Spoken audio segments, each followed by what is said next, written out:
Hello, I'm Lynn Bondurant, your host for our series, 25 Years of Progress.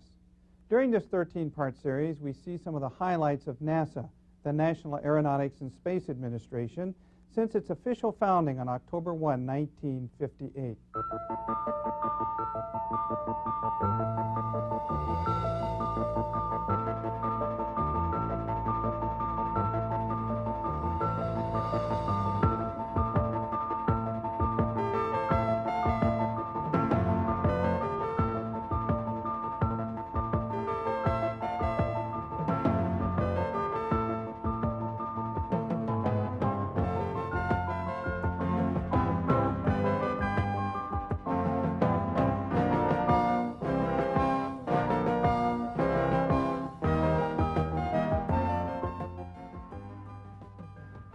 What is happening in other American science and medicine the year before NASA is born? Well, 1957 is the year the American Cancer Society reports a high correlation between cigarette smoking and lung cancer. And new element nobelium-102 is disclosed by the Argonne National Laboratory in Lamont, Illinois.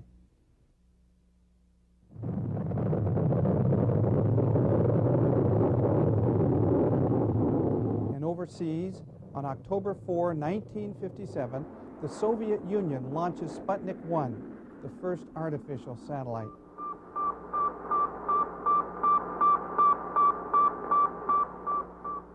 The Soviets' launch is for the International Geophysical Year, or IGY. The geophysical year is 18 months, from July 1957 to December 1958. More than 70 nations and as many as 30,000 scientists cooperate to investigate the world and its environment.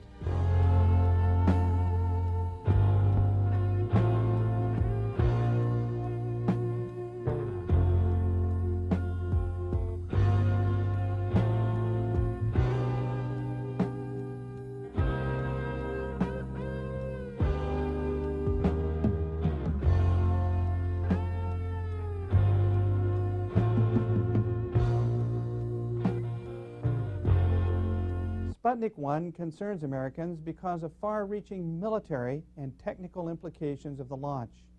Less than a month after the first Sputnik, the Russians launch a second Sputnik, which weighs about ½ a ton and carries a dog as a passenger.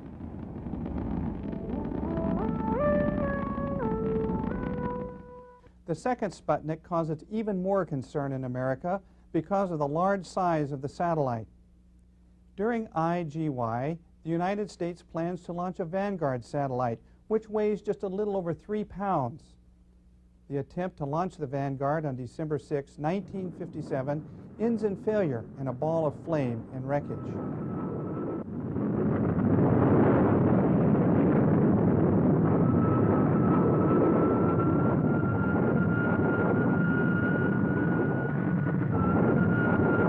T. Keith Glennon is the first administrator of NASA. He is asked why NASA was formed. That's a fairly easy question to answer. Sputnik. On October 4th, 1957, as I recall it, the Russians launched a fairly heavy object into orbit, and that caught us really by surprise. The Vanguard project had gotten underway in 1955, as I recall it, part of the IGY program, International Geophysical Year program, but it wasn't anywhere near ready. They had, I think, scheduled some launches late that year, that is in 1958, but it wasn't clear that they were going to be able to fly them. There was another competitor which had really never been recognized, and that was the Army with their Jupiter, which together with some upper stage solid rockets developed by the Jet Propulsion Laboratory in California, finally was the vehicle which launched a satellite for the U.S. early in 1959. And the satellite was called Explorer 1. Let's go back to after Sputnik's success and Vanguard's spectacular failure. when Major General John Medeiros and Dr. Wernher von Braun and their team at the Army Redstone Arsenal are given their long-sought chance, a go-ahead to launch an American satellite. They will use their flight-proven Jupiter-C rocket launcher.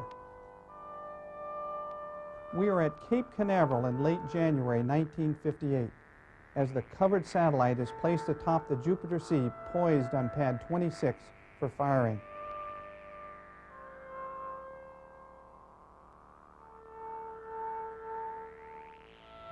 Explorer 1 is to be about 30 pounds in orbit. Severe winds aloft force a 2-day postponement. Then on January 31st, 1958, the United States answers the Soviet challenge in space.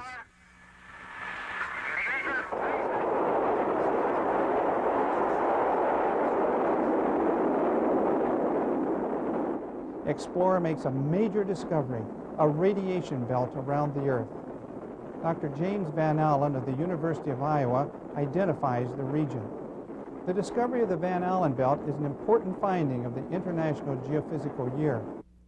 During a satellite television program broadcast in 1978, Dr. Ernst Stuhlinger, Director of Science for Dr. Wernher von Braun, makes this statement about the launch of Explorer 1. It was a gate that opened into a new land. We hoped at that time that we will make progress and achieve many more things in space beyond launching a small satellite. I want to be honest though and say that at that time we did even not think it possible that 20 years later there may have been 12 men walking on the moon and coming back to Earth in good shape. Many of the dreams which we had at that time were fulfilled, but many other dreams which many achievements were accomplished which we even did not dare to dream at that time. However, when we look forward now toward the next 20 years, I have the feeling that the best is yet to come. The United States space effort before the launch of Explorer 1 is fragmented. Navy, Army, Air Force, National Science Academy, and NACA. President Eisenhower appoints James Killian to be science advisor just after the first Sputnik launch. Keith Glennon recollects the writing of the Space Act which forms NASA. My recollection would be that Mr. Killian, who was the President's science advisor, had been appointed almost immediately following the launch of Sputnik, and PSAC, the President's Science Advisory Committee, and I suspect Mr. Lyndon Johnson on the Hill did a sort of a cooperative job in putting together the Space Act. They had as a model the Atomic Energy Act. And indeed, if you compare the two, you find a good deal of similarity in many of the clauses in the two acts. I see. Well, what were the major implications of the Space Act? They simply said that we were to pursue the development of activities in space for the benefit of all mankind. We were to do it as a civilian agency. We were to be responsive to the military in the sense that if we found in our developments some gadgets, some information that would be of value to the military, we are bound to give it to them. And that was really the thrust of this act. We were also told that we should pursue international activities. And this is, I think, an extension of this for the benefit of all mankind. The Space Act is signed into law by President Eisenhower on July 29, 1958, and on October 1, 1958, NASA comes into being. Glennon recalls Eisenhower's feelings about space. He was not a space cadet. He used to say, as he looked over his shoulder and he'd say, you know, Keith, that moon's been there a long time. It's going to be there a great many eons yet. And we'll get there one day, but it isn't necessary we break our necks and break the budget to get there now. Okay, what about congressional support at the time? Congressional support was really very good. As a matter of fact, they were pushing us. I don't think in my 20 months there that I ever had a budget proposed to them that they didn't want to add something to. My stock answer was, I have studied this, we have presented you with a budget which is what we think we can usefully use. If we need any more, you may be certain I'll come right back to you. That seemed to satisfy them. Before NASA is born, Keith Glennon is president of Case Institute of Technology and former commissioner of the Atomic Energy Commission. Then Eisenhower nominates him to be first NASA administrator in August 1958 with Dr. Hugh Dryden as deputy. And NASA is formed from the National Advisory Committee for Aeronautics. Glennon explains. And we did inherit the National Advisory Committee for Aeronautics operation, NACA as it was then called, of which Lewis Laboratories was one. There were 4 or 5 such laboratories, 3 big ones, Ames, Langley, and Lewis, and one at Wallops Island in Virginia and one out in Edwards Air Force Base in California. But we had 8,000 well-trained, loyal, dedicated people in NACA, and they formed the base on which we erected NASA. So we were very well endowed.